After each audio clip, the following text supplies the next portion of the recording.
Hello hello hello, সবাই কেমন আছো? ভালো আছো তো? ডিসেম্বর তো প্রায় শেষ। তা বলো, দিনগুলো কেমন যাচ্ছে? ভালো আছো, সুস্থ আছো? কারণ আপনাদের ভালো থাকা, সুস্থ থাকা ও শুভকামনার মধ্যেই আমি ভালো থাকি, তাই তো? তা আমি রোজ ভিডিও নিয়ে আসি তোমাদের জন্য, তোমাদের সাথে কথা বলার জন্য, তোমাদেরকে কিছু নতুন নতুন গাইডেন্স দেওয়ার জন্য। আর ইউনিভার্স আমাকে কেন পাঠায় জানো? কারণ ইউনিভার্স আপনাদের জন্য যা যা নির্ধারণ করে রেখেছে আগামী দিনে, সেগুলো আমার মাধ্যমেই কিন্তু আপনাদেরকে উনি বলান। আমি কিছুই করি না, সমস্তটা ঈশ্বর করান আমাকে দিয়ে। তাই কমেন্ট সেকশানে থ্যাংক ইউ ইউনিভার্স লিখতে একদম ভুলবেন না। আর যারা এখনও চ্যানেলটাকে সাবস্ক্রাইব করনি, অবশ্যই সাবস্ক্রাইব করবে। এনার্জি এক্সচেঞ্জ করাটা খুব দরকার, যাতে একটা প্রপার রিডিং আসে। ঠিক আছে, এই ভিডিওটি একটি জেনারেল রিডিং ভিডিও, একটা কালেকটিভ রিডিং ভিডিও। এই ভিডিও থেকে সমস্ত পজিটিভ রিডিংটা ক্লেম করবে, নেগেটিভ রিডিংটা লেট গো করে দেবে। অনেকের সাথে রেজোনেট করতেও পারে, আবার অনেকের সাথে নাও করতে পারে, কারণ এটা একটা general reading. Male female, married unmarried, separated, same gender রিলেশনশিপে যারা আছো বা সেপারেশনে যারা আছো, সবাই এই ভিডিওটা দেখতে পারো। ঠিক আছে, তাহলে এবার একটু কিছু গাইডেন্স দেওয়া যাক তোমাদের জন্য। রোজ দিনই কিছু গাইডেন্স আনি। তো জীবনে অনেক সমস্যার সম্মুখীন হও, অনেক সময় অনেক রকম সমস্যা আমাদের জীবনে আসে, কিন্তু আমরা জীবনে সমস্ত সমস্যা থেকে কীভাবে বেরোই? কারোর থেকে পরামর্শ নিয়ে, নিজের থেকে বুদ্ধি খাটিয়ে বেরোই তো। জীবনে যে কোনো সমস্যার সমাধান কিন্তু একটা পরামর্শের উপর নির্ভর করে থাকে, তাই তো? জীবনের সমস্যার সমাধান করার জন্য সঠিক পরামর্শ কিন্তু খুবই গুরুত্বপূর্ণ। সঠিক পরামর্শ কিন্তু আমাদের জীবনে অনেক সমস্যার সঠিক সিদ্ধান্তে আনতে সাহায্য করে, আবার বেঠিক পরামর্শ কিন্তু আমাদের জীবনে অনেক প্রবলেমও ক্রিয়েট করে, তাই তো? তাই জীবনের সমস্যার সমাধান পরামর্শের উপর নির্ভরশীল, আর সেটা খুব গুরুত্বপূর্ণ, খুবই গুরুত্বপূর্ণ। কারণ দেখো, মহাভারতে দুর্যোধন কার থেকে পরামর্শ নিতেন? শকুনি মামার থেকে। উনি নিতেন পরামর্শ শকুনি মামার থেকে। এদিকে অর্জুন কার থেকে নিতেন? ভগবান শ্রীকৃষ্ণের থেকে। তাহলে বুঝতে পারছেন দুজনের পরামর্শদাতাকে, দুটো পুরো ডিফারেন্ট মানুষ, পুরো একদম দুজন দুজনের থেকে একদমই আলাদা। একজন নেগেটিভিটিতে ভরপুর, আর একজন শুধুই পজিটিভিটি। যে কি না শকুনি মামার কথা বলি, উনি সবসময় নিজের ভাগ্নেকে ভুলভাল পরামর্শ দিতেন। এর মেরে খেতে, ওর মেরে খেতে, কীভাবে কেড়ে নিতে হবে, কীভাবে ছিনিয়ে নিতে হবে, কীভাবে অত্যাচার করতে হবে, কীভাবে ষড়যন্ত্র করতে হবে, মানে খারাপ ষড়যন্ত্র করতে হবে, লোকের ক্ষতি করতে হবে, এটাই শেখাতেন কিন্তু। দুর্যোধন চাইতেন পরামর্শ, আর শকুনি মামা দিতেন তাকে এইসব নেগেটিভিটি। এদিকে অর্জুন শত সমস্যার মধ্যে থেকেও শ্রীকৃষ্ণের থেকে কিন্তু পজিটিভিটি পেতেন। শ্রীকৃষ্ণ তাকে সবসময় সঠিক পথে গাইডেন্স দিতেন, কারোর ক্ষতি করতে বলতেন না, সবসময় বলতেন মানুষের উপকার করতে, সঠিক পথে চলতে, সততার সাথে বাঁচতে। কষ্ট পেতে, কিন্তু কাউকে কষ্ট দিতে না, এটাই শেখাতেন। তাই পাণ্ডবরা কিন্তু অনেক কষ্ট করেছিলেন, কিন্তু তারপরেও জিত তাদেরই হয়েছিল, কারণ তারা সঠিক পথে ছিলেন আর সঠিক মানুষের থেকে পরামর্শ নিয়েছিলেন। আর দুর্যোধনের কেন বিনাশ হলো? কারণ তার পরামর্শদাতাই তো ভুল, শকুনি মামা, যে তাকে কোনোদিন সঠিক পথে গাইডেন্স দেয়নি। সে তার নিজের ভাগ্নেকেই বেপথে চালিত করেছিলেন, যার ফল তাদের পেতে হয়েছে। আমরা সবাই জানি মহাভারতের যুদ্ধের কাহিনী। তাই জীবনে একজন সঠিক মানুষ নির্বাচন করুন, যার থেকে আপনি সঠিক পরামর্শ পাবেন। দেখুন, যে নিজে ঠিক না, সে কিন্তু সেই মানুষটাকে ঠিক খুঁজে বার করবে, যার থেকে সে সঠিক পরামর্শ নেবেন, জীবনে সেটাকে কাজে লাগাবেন। আর যে অন্যের মেরে খেতে চায়, অন্যের থেকে কেড়ে নেবে, বিন্দু বিন্দু দিয়ে সিন্ধু বানাবে, যাদের মেন্টালিটি এরকম, অন্যের থেকে নিয়ে বিন্দু বিন্দু নিয়ে সিন্ধু বানাবে, তারা কিন্তু তার জীবনে ওই নেগেটিভ মানুষটাকেই চয়েস করবে, যে তাকে খারাপ বুদ্ধি দেবে, কীভাবে অন্যের মেরে খেতে হয়, অন্য থেকে কেড়ে নিতে হয়, অন্যের ক্ষতি করতে হয়, ভালো মানুষের সাথে কীভাবে বাজে ব্যবহার করতে হয়, দুর্ব্যবহার করতে হয়, কাউকে কীভাবে ঠকাতে হয়, কষ্ট দিতে হয় মনে। সে দেখবেন ওই রকম মানুষকেই চুজ করবে তার জীবনের পরামর্শদাতা হিসেবে। আর যে সে ঠিক, সে কিন্তু ঈশ্বরের পথে গাইডেন্স পাবেন। কিছু ভালো মানুষ যারা আধ্যাত্মিক যুগে, মানে জগতে আছেন, আধ্যাত্মিক জগতের সাথে যারা যুক্ত আছেন, তাদের থেকে গাইডেন্স নেবেন, যারা সত্যের পথ দেখাবে, সততার পথ দেখাবে, মানুষকে ভালোবাসতে শেখাবে, মানুষের উপকার করতে শেখাবে।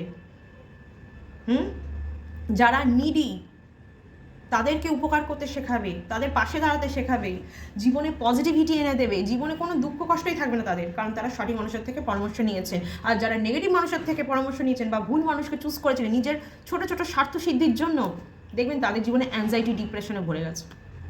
তারা সুখে শান্তিতে ঘুমাতে পারেন না, এমনকি একবেলা খাবারটা পর্যন্ত শান্তি করে খেতে পারে না। হয়তো রাজকীয় আয়োজন আছে তার সামনে, কিন্তু খাবার সময় তার মনে শান্তি নেই।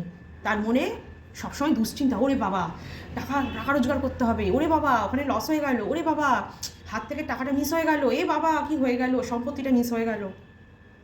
কিন্তু দেখুন তাদের শান্তির খাবার খেতে পাচ্ছে না, অথচ আয়োজন হয়েছে দেখুন রাজকীয়ভাবে, থালা ভর্তি ভর্তি মিষ্টি সাজানো, বিভিন্ন রকমের ডিশ, কিন্তু সে কোনোটাই উপভোগ করছে না। তার টেনশন ফোনের দিকে, কখন লস হলো, কোনো প্রফিট হলো, বা তার চিন্তা সেইখানে কোথায় আমার সম্পত্তি ডুবে গেল, কোথায় আমার ওই জিনিসটা হাতছাড়া হয়ে গেল, কীভাবে অন্যেরটা মারতে পারলাম না, এই বাবা হাতছাড়া হয়ে গেল, জিনিসটা হাত থেকে ফস করে বেরিয়ে গেল। দেখবেন তাদের মাথায় সারা দিন লাভ লোকসানের চিন্তা, কারণ তারা তো সঠিক মানুষের সাথে গাইডেন্স নেন না, তারা তো জীবনের মূল আধারটাই জানেন না, শুধু লাভ আর লোকসান, লাভ আর লোকসান। নিজেদের মানুষের সাথেও লাভ লোকসানের গেম খেলে, আর নিজেদের জীবনেও সেটাই হয়। গিভ অ্যান্ড টেক পলিসি চলে এদের মধ্যে, আপনি কিছু দেবেন তবে এদের থেকে পাবেন। আর যারা সঠিক পরামর্শ নিয়েছেন দেখবেন তারা আলু সিদ্ধ ভাতগুলো শান্তির খাবার খান, নুন ভাত খেলেও শান্তিতে খাবেন, আর ওটাকেই মনে করবেন ঈশ্বর তাদের জন্য যেটুকু দিয়েছেন আজকে, নুন ভাত হোক বা ফ্যান ভাত হোক বা আলু সিদ্ধ ভাত হোক, তাদের কাছে ওটাই অনেক। তারা তৃপ্তির সাথে খাবে, সেটা তৃপ্তি করে খাবে, তাদের মনে শান্তি থাকবে, ঘরে আনন্দ থাকবে, বুঝেছেন? তাদের মনে ওই খাওয়ার সময় বলুন বা কোনো কাজ করার সময় দুশ্চিন্তা কাজ করবে না, কি হলো কি হবে, কি হলো কি হবে, এই হয়ে গেল ওই হয়ে গেল, কারণ তারা তো জানেন এটা হবেই, যেটা হবার সেটা হবে, আমাকে ফেস করতে হবে। ঈশ্বর আমাকে সেই প্রবলেম থেকে বার করবেন, কারণ আমি ঈশ্বরের পথে আছি। ঈশ্বর আমাকে কোনো দিনই মারবেন না, কেউ আমার ক্ষতি করতে পারবে না। রব রাখা তো সব রাখা, রাখে হরি মারে কি, এই জিনিসটা তারা জানে। আর যারা নেগেটিভের পথে আছে তাদের মনে সব সময় দুশ্চিন্তা, কারণ এরা তো দিনের শেষে একা। যারা নেগেটিভ চিন্তাভাবনা নিয়ে বাঁচেন বা যারা নেগেটিভ চিন্তার পরামর্শ নেন, নেগেটিভ মানুষদের চারপাশে মানে অধীনে থাকেন না, তারা কিন্তু দিনের শেষে একা। এই নেগেটিভ মানুষগুলো তাদের পরামর্শ তো দেয়, কিন্তু তাদের সঙ্গ দিতে পারে না। তার সঙ্গ মানে কি? সঙ্গ মানে যে মানুষটা আপনার সাথে থেকে আপনাকে মনে আনন্দে ভরিয়ে দেবে, শান্তি এনে দেবে, মনে একটা স্বস্তি এনে দেবে। কিন্তু এই নেগেটিভ মানুষগুলো কি আপনার মনে কোনো স্বস্তি আনতে পারবে? হ্যাঁ, আপনার মধ্যে একটা আনন্দ আসবে, কিন্তু সেটা সাময়িক, খুব নগণ্য একটা আনন্দ, যেটা মনে তো আসবে কিন্তু আপনাকে তৃপ্তি দেবে না। সুখ হচ্ছে তৃপ্তি, আনন্দ হচ্ছে তৃপ্তির জিনিস, যেটা তৃপ্তি দেয় না আপনার মনেকে। এটা উপরে উপরে আনন্দ, যেটা আপনার মন ছয় না। লোকের ক্ষতি তো করছেন, আনন্দ পাচ্ছেন, কিন্তু ভিতর থেকে তৃপ্তি হচ্ছে কি? হচ্ছে না। তাহলে বুঝুন আপনি কোন পথে আছেন। এইভাবে নিজেকে জাজ করুন, আপনি সঠিক পথে আছেন না বেঠিক পথে আছেন, সঠিক পরামর্শ নিচ্ছেন না বেঠিক পরামর্শ নিচ্ছেন, এইভাবে জাজ করুন। সঠিক পথে অবশ্যই চলুন, বেঠিক পথে থাকলে সেখান থেকে বেরিয়ে সঠিক পথে চলুন। কঠিন হতে পারে কিন্তু পার্মানেন্ট হবে। ঠিক আছে, তাহলে চলো শুরু করা যাক আজকের নতুন রিডিংটা। সবার আগে আমি একটু ঈশ্বরের সাথে দর্শন করে দিই তোমাদের রোজ দিনের মতো। एकदन्ताय वक्रतुण्डाय गौरीतनयाय धीमहि गजेशानाय बालचन्द्राय श्रीगणेशाय धीमहि। আচ্ছা, তো চলো শুরু করা যাক আজকে নতুন রিডিং। পার্টনার ব্লক করে দিয়েছে, দুশ্চিন্তা করছেন, তাই তো? কেন করছেন? করেছে বেশ করেছে, কী যায় আসে? তারপর আনব্লক করবে কিনা দেখার জন্যই তো রিডিংটা দেখছেন, বলুন। ভালোবাসা এরকমই হয়, যে যতই খারাপ করুক আমরা তাদেরকে ভালোবাসা থেকে বঞ্চিত করতে পারি না। তা সে আপনাকে আনব্লক করবে কিনা একটু দেখে নেওয়ার যা, চলুন। Thank you so much universe, thank you so much in your positive reading for everyone. Thank you so much. সবাই পজিটিভ রিডিং ক্লেম করবে, পজিটিভ থাকবে। যাকে নিয়ে ভিডিও দেখছেন তার নাম আর তার ইমেজটা মনে মনে 3 বার ভাবুন, ঠিক আছে? So much, so much. জয় গণেশ জয় গণেশ জয় গণেশ দেবা, মাতা জাকি पार्वती पिता महादेवा, पान चढ़े फूल चढ़े और चढ़े मेवा, लटवन का भोग चढ़े असंख्य करे सेवा। তা যা দেখতে পাচ্ছি, আপনি যেটা নিয়ে ভাবছেন যে সে আপনাকে ব্লক করেছে, তো সে এখন খুব ভালো আছে কি না, বা সে আপনাকে ব্লক থেকে আনব্লক করবে কি না, তো ইয়েস, উনি এখন সিদ্ধান্তে আসতে চাইছেন। উনি এটা বুঝতে পারছেন এবার যে সে যে আপনাকে ব্লক করে দিয়েছিল, তার মন থেকে আপনার প্রতি যে একটা ব্যাড ভাইবের জন্য বা আপনার উপর রাগ করে বা অভিমান করে বা আপনাকে সঠিক বুঝতে না পেরে সে যে আপনাকে ব্লক করেছিল, সেটার উপরে তিনি এখন জাজমেন্ট আনতে চাইছেন বা ডিসিশনে আসতে চাইছেন। হয়তো হতে পারে কিছু কুবুদ্ধি দেওয়ার লোক তাকে বুদ্ধি দিয়ে এটা করিয়েছিল, এটাও হতে পারে। তার জীবনে কিছু কুবুদ্ধি দেওয়ার লোক আছে, জানেন তো, কুবুদ্ধি দেওয়ার লোক আছে কিছু। সেটার ক্ষতি করে কিন্তু সে বোঝে না, কিন্তু কুবুদ্ধি দিয়ে যায় তাকে আর সে নেয়ও। তো সে তার বুদ্ধি নিয়ে আপনাকে তো ব্লক করে দিয়েছিল, হ্যাঁ, যার ফলে এখন সে বার্ডেন ফিল করছে, খুব বার্ডেনের মধ্যে আছেন, কারণ আপনাকে হারাতে সে চান না। অথচ অভিমান দেখিয়ে দেখুন ব্লক করে দিয়েছে, আপনাকে এত ভালোবাসে অথচ অভিমান দেখিয়ে ব্লক করে দিয়েছে। আচ্ছা, এত অভিমান যে ব্লক করে এখন নিজের ঘাড়েই সেই দায়টা নিচ্ছেন আর ভার ফিল করছেন যে কিভাবে এর থেকে মুক্ত হব, কিভাবে ওকে আনব্লক করে আবার কন্ট্যাক্ট করবো। বাবা, এটা একটা প্রেস্টিজের ব্যাপার কি না? ইগো আছে মানুষটার মধ্যে, জানেন তো।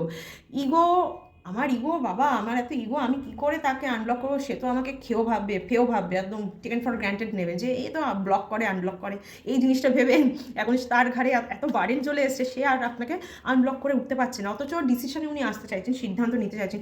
আপনার সাথে যা ভুল বোঝাবুঝি হয়েছিল উনি সেটাকে এখন আবার ঠিক করতে চাইছেন, ঠিক আছে? আপনার সাথে সম্পর্কটাকে উনি ঠিক করতে চাইছেন।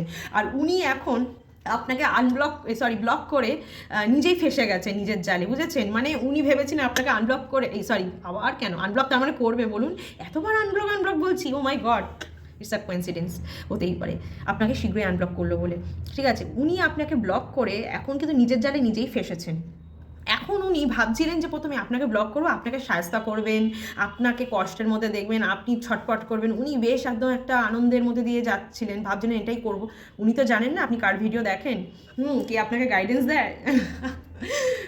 I am just joking, but উনি তো জানেন না যে আপনি কোনোভাবে পাগলামো করবেন না বা এটা হওয়ার ফলে আপনি ভেঙে পড়বেন না। হয়তো আপনি কষ্টে আছেন, কষ্ট তো অবশ্যই পেয়েছেন, নাহলে ভিডিওটা কেন দেখছেন? কিন্তু আপনি এই কষ্টটা কিন্তু ওনাকে কখনোই বুঝতে দেবেন না, হ্যাঁ, একদম বুঝতে দেবেন না।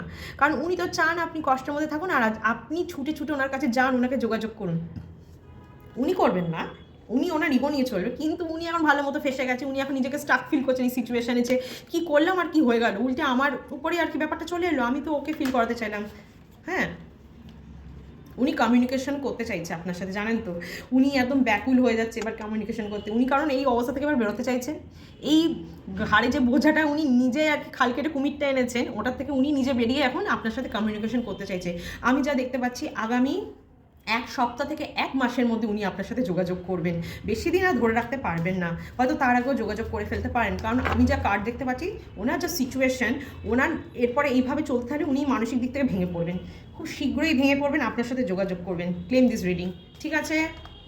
আচ্ছা, ওনার মধ্যে না খুব দাম্ভিকতা আছে, যার ফলে কিন্তু এটা ওনার সাথে হয়। উনি এই যে আপনাকে হয়তো এর আগেও অনেকবার আপনাকে উনি ব্লক করেছেন, রেগে যায় বা অভিমান হয় বা কথা কাটাকাটি হলেই ব্লক করে দেবো, একটা ব্লক করার টেন্ডেন্সি সবসময় ওনার মধ্যে। কেন? আসলে একটু ইম্যাচিওরও আছেন উনি কোথাও গিয়ে, জানেন, একটু ইম্যাচিওর ব্যাপারটা ওনার মধ্যে আছেই। হতেও পারে আপনারা যারা রিলেশনশিপে আছেন তারা এই ভিডিওটা দেখছেন, ম্যাক্সিমাম এজ আমি যা দেখে বুঝতে পারছি আপনাদের এজ হতে পারে 18 থেকে 25-এর মধ্যে হতে পারে, ঠিক আছে? 18 থেকে 25-এর মধ্যে হতে পারে। ওনার মধ্যে খুব দাম্ভিকতা আছে, খুব ইগোইস্টিক মানুষ, খুব ইগো। একটা বয়সের সাথে সাথে সেটা অবশ্যই কেটে যাবে। অভিজ্ঞতা সঞ্চয় হলে না, মানুষের যে জীবনে যা যা ভুল, মানুষ নিজেকে নিজেই শুধরায়। ইগো ব্যাপারটা কাটবে ওনার মধ্যে থেকে, ঠিক আছে? কিন্তু ইগো থাকলেও কী হবে, উনি আপনাকে কিন্তু প্রচণ্ড ভালোবাসেন, সেটাও আছে ওনার মধ্যে। এই ভালোবাসার জন্যই ওনার ইগো হেরে যায়, বারে বারে ব্লক করে আবার আনব্লক করে দেয়, আগেও করেছে এবারেও করবে।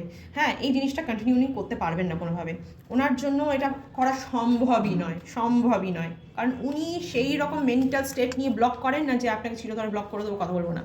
উনি আপনাকে আনব্লক করবেন, কারণ উনি আপনাকে প্রচণ্ড ভালোবাসেন। উনি এই ভালোবাসার জন্যই ওনার ইগোটাকেও স্যাক্রিফাইস করতে রাজি থাকবেন, বুঝেছেন?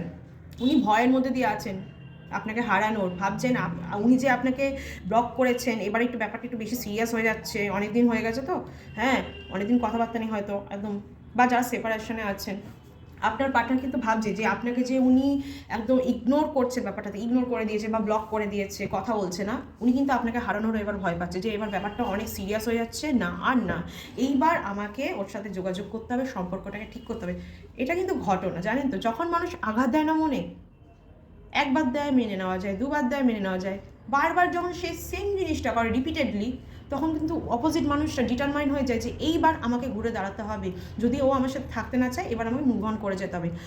আমি তো ভালোটাই ডিজার্ভ করি, আমি তো সবসময় তাকে ভালো রাখতে চেয়েছি, সেই যদি থাকতে না চায় তাহলে আমি কেন ভালো থাকবো না? এবার আমাকে ঘুরে দাঁড়াতে হবে, আমাকে ভালো থাকতে জানতে হবে। ভালোটা যেটা আসবে আমার আগামী দিনে, একটা পার্সন হতে পারে, কেরিয়ার হতে পারে, যাই হোক না, আমাকে সেটা অ্যাকসেপ্ট করতে হবে। আর এই ভয়টাই উনি পাচ্ছেন যে উনি যে কাজটা ভুল করেছেন না, এর জন্য আপনি ওনার থেকে দূরে সরে যেতে পারেন, বা আপনার জীবনে অন্য কোনো মানুষ এসে যেতে পারে যে আপনাকে ওনার থেকে কেড়ে নিতে পারে আর আপনি চলে যেতে পারেন। কিন্তু আপনি তো যাবেন না, আপনি তো ওনাকে সত্যি ভালোবাসেন, সেটা উনি কোথাও গিয়ে ওনার কনফিডেন্স নেই। বুঝেছেন তো ব্যাপারটাতে? ওনার নিজের ভালোবাসার উপর যথেষ্ট কনফিডেন্স আছে, তাই উনি নিজের কনফিডেন্স নিয়ে আপনাকে ব্লকও করে দেন। কিন্তু আপনার উপর উনি কোথাও গিয়ে ওই একটা ব্যাপার হয় না, যাকে বেশি ভালোবাসে তাকে হারানোর ভয় থাকে, এই ব্যাপারটা ওনার মধ্যে আছে। দ্য সান, আপনার আগামী দিন খুব শীঘ্রই এই সিচুয়েশনটা কেটে যেতে চলেছে। আপনাদের রিলেশনশিপ থেকে যে অসুবিধাটা আসছে এখন, যে সমস্যাটা যাচ্ছে, দেখুন একটা সূর্যের ব্রাইট একটা রশ্মি পড়বে, সেখানে একটা ব্রাইট একটা লাইট পড়তে চলেছে। মানে আপনাদের রিলেশনশিপে একটা হারমোনি আসবে, একটা ভালোবাসা আসবে, যা হয়েছে অভিমান কেটে যাবে, ভালোবাসায় পূর্ণ হবে, আনন্দ করবেন একসাথে, ডেটে যাবেন, পার্কে ঘুরতে যেতে পারেন একসাথে আপনারা। ঠিক আছে, এখন তো শীতকাল, এখন বিভিন্ন রকম পার্কে ঘুরতে যাওয়ার একটা মজা আছে, যেখানে ফুলের বাগান টাগান খুব সুন্দর, একসাথে সময় কাটাবেন আপনারা। ঠিক আছে, কিছু অ্যাক্টিভিটি হতে পারে সেখানে, যেমন পার্কে বোটিং, ঠিক আছে, দোলনা থাকতে পারে, সেখানে আপনারা একসাথে খুব এনজয় করবেন, এটা আমি বুঝতে পারছি। আপনারা এই যে খারাপ সিচুয়েশনটা দিয়ে যাচ্ছেন, এরপরে একটা আপনাদের মধ্যে মিট আপ হবে, উনি নিজেই কল করবেন আপনাকে, শীঘ্রই কল করতে চলেছেন উনি, 1 উইক থেকে 1 মান্থের মধ্যে বা তার আগে হতে পারে। ঠিক আছে, আর আপনারা একটা ডেটে যাবেন, একসাথে সময় কাটাবেন। আচ্ছা, একটু দেখে নিই। ওহো, এই কার্ডটা এসছে, ও মাই গড, কি এসছে দেখুন, হুইল অফ ফরচুন। ব্লক করেছিল না, ফেসেছে তো নিজের জালে নিজেই, দেখুন। আর আপনি নিজের ভাগ্যের চাকা এখন ঘুরিয়ে নিয়েছেন, দেখুন এখন ফেসেছে, এখন তাই সব ঠিক করতে চায়। আর এই দিকে কী হয়েছে ব্যাপারটা দেখুন, এতে আপনাদের সম্পর্কের মধ্যে কিন্তু একটা বেশ কী বলবো, রোমাঞ্চ হয়েছে। উনি বুঝতে পারছেন, উনি হয়তো ভাবছেন আপনাকে উনি হারাবেন, কিন্তু আপনি তো ওনার জন্যই ওয়েট করছেন। ঠিক আছে, আপনি তো চাইছেন সম্পর্কটা ঠিক হয়ে যায়, আর সেটাই হবে, আপনার লাক ফেভার করলো বলে। ঠিক আছে, আপনার লাক আপনার হয়ে ফেভার করবে। আর একটা কার্ড নেবো, বাও। ইমোশনকে ব্যালেন্স করুন। আপনি কষ্ট পাচ্ছেন, আমি জানি, আপনি নিজেকে অনেক ধরে রেখেছেন, অনেক ধৈর্য রেখেছেন, সেটাও বুঝতে পারছি, কিন্তু কোথাও গিয়ে এবার ভাঙছেন, তাই তো? আমি বলো ভাঙার কোনো কারণ নেই, উনি নিজে বার্ডেনের মধ্যে দিয়ে যাচ্ছে, নিজে স্টাক ফিল করছে, নিজের জালে নিজে ফেসে গেছেন এখন। আপনাকে সাহায্য করতে গিয়ে নিজেই সাহায্য হয়ে গেছে, আপনার সাথে কমিউনিকেশন করতে চাইছে। এখন যদি আপনি একটা ভুল স্টেপ নেন, এই সমস্ত জিনিসটা বেকার হয়ে যাবে। এতদিন যে ধৈর্য ধরেছিলেন, সেই ধৈর্যটাই ধরে রাখতে হবে আপনাকে। বুঝেছেন কি বললাম? তো অবশ্যই এই রিডিংটা ক্লেম করবেন। ওয়াও, আপনাদের রিলেশনশিপটা স্টেবল থাকবে সারা জীবন, কোনো দিন এই রিলেশনশিপ ভাঙবে না, কোনো দিন ভাঙবে না, আমি বলে দিলাম। শুনুন, আপনি ভাবছেন ব্লক করছে, এগুলো জাস্ট একটা খেলা, বাচ্চাদের মতো করছে, ইম্যাচিউরিটি আছে একটু, আস্তে আস্তে ঠিক হয়ে যাবে বয়সের সাথে সাথে, কিন্তু দেখবেন রিলেশনশিপটা স্টেবল করে যাবে। আপনাদের মধ্যে যথেষ্ট ভালোবাসা আছে, বিশ্বাস তো আছে, কিন্তু ওনার কোথাও গিয়ে একটু কনফিডেন্স মানে ল্যাক অফ কনফিডেন্স আছে আপনার প্রতি, যে আপনাকে উনি হারিয়ে ফেলতে পারেন। অ্যাকচুয়ালি নিজের উপরে কনফিডেন্সটা নেই ওনার, আমি ভুল বলছিলাম, ওনার নিজের উপর মানে কনফিডেন্স নেই, কারণ আপনি ওনাকে ছেড়ে যাবেন না, সেটা উনি যাবেন এই ভেবেই তো উনি আপনাকে ব্লক করেছেন, আপনাকে সাহায্য করার জন্য। কিন্তু কনফিডেন্সটা কোথায় নেই, যে উনি আপনাকে ধরে রাখতে পারবেন কি না। উনি আপনার সাথে যেগুলো করেন, এর ফলে আপনি যদি চলে যান, সেইটার জন্যই উনি ভয় পান, সেটার জন্যই ওনার মধ্যে ল্যাক অফ কনফিডেন্স। বুঝতে পেরেছেন? কারণ উনি নিজে যেগুলো করে সেগুলো কিন্তু জানে উনি ভুল করেন, কিন্তু অভিমানের আগে করে ফেলেন, স্বাস্থ্য করতে চান, আপনাকে স্বাস্থ্য করার জন্য করেন, বা আপনাকে ভয় দেখাতে চায়, কিন্তু কোথাও গিয়ে উনি নিজে জালে নিজেই ফাঁসেন। ওনার জীবনে কিছু কুমন্ত্রণা দেওয়ার লোক থাকেই, আছেই, আমাদের সবার জীবনেই আছে। আর যেহেতু একটু ইনম্যাচিওর, বোঝে না, লোকের কথায় বিশ্বাস করে, থার্ড পার্টি আমি দেখছি না কোনো থার্ড পার্টি আছে বলে। হ্যাঁ, ওই হয় না থার্ড পার্টি মানে কি, যে সবসময় গেড়ে বসে থাকে, ওই রকম কোনো মানুষ নেই আপনাদের জীবনে, এইটুকু আমি বুঝতে পারলাম। কিন্তু ওই বন্ধু বান্ধবের মধ্যে একটু উল্টোপাল্টা কথা বলা, বুদ্ধি দেওয়া, কিন্তু উনি যেহেতু নিজের ডিসিশনে স্থির থাকেন, আপনাকে নিয়ে খুব ভাবেন, বা আপনাকে উনি সত্যি ভালোবাসেন, আর আপনাকে উনি চান, ঠিক আছে, আপনার প্রতি উনি কিন্তু লয়াল, ইভেন অনেস্ট, তার জন্য কেউ আপনাদের কোনো ক্ষতি করে উঠতে পারে না। ওই সাময়িক একটা ঝামেলা হয়, যার ফলে ব্লক আনব্লক খেলা হয়, কিন্তু সেই খেলা একদিন বন্ধ হয়ে যায়, আবার আপনার সাথে উনি ফিরে আসেন। ঠিক আছে, তাহলে ক্লেম করবে রিডিংটা, এই কার্ডটা অবশ্যই ক্লেম করবে সবাই, এই কার্ডটা অবশ্যই ক্লেম করবে, আর এই কার্ডটাও সবাই ক্লেম করবে। উনি আপনার সাথে রিলেশন ঠিক করতে চাইছেন, আবার যোগাযোগ করবেন খুব শীঘ্রই এটাও খুব শীঘ্রই যোগাযোগ করবে, কমিউনিকেশন হবে আপনাদের মধ্যে, কোথাও একটা ঘুরতে যাবেন, আর আপনার লাক আপনার ফেভারে থাকবে। তো চলুন আজকের মতো এই রিডিংটা আমি ক্লোজ করছি। সবাই ভালো থাকো, সুস্থ থাকো, আর লাইক কমেন্ট করতে ভুলবে না, চ্যানেলটাকে অবশ্যই সাবস্ক্রাইব করে দেবে, আর সুস্থ সবল থাকবে, ভালো থাকবে, পজিটিভিটির সাথে থাকবে, ঈশ্বরে বিশ্বাস রাখবে। ঠিক আছে, আর শেয়ার করতে ভুলবে না যাতে তোমার ক্লোজ ওয়ান্সরাও এই ভিডিওটা থেকে পজিটিভ রিডিং ক্লেম করতে পারে। ঠিক আছে, আর আমার গাইডেন্স মেনে চলবে, ভালো থাকবে, সুস্থ থাকবে, কারণ তোমাদের সুস্থ থাকা ভালো থাকার মধ্যে আমি ভালো থাকি। তো চলো, টাটা।